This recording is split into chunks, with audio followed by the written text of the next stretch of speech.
kalau kita bicara doa, doa itu untuk perempuan ketika dia hamil, itu doanya mustajabah sekali.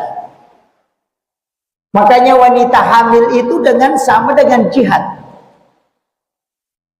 Makanya wanita ketika melahirkan itu pasti sakit, kecuali sesar.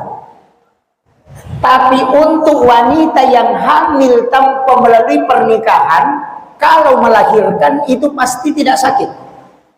Kenapa? Karena Allah cabut sakitnya, karena sakit pada saat melahirkan itu mengampuni dosa seorang wanita. Makanya anak yang melakukan perzinahan kemudian melahirkan itu tidak orang tahu kalau dia melahirkan. Kalau orang menikah normal, Pak, itu sampai tetangga dengar.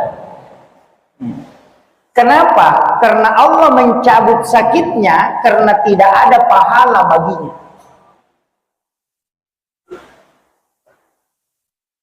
Wanita itu sudah dikasih keistimewaan. Makanya Pak Ibu sekalian, saya kasih tahu, kalau ada sahabat kita hamil, mintalah kita menitip doa sama dia.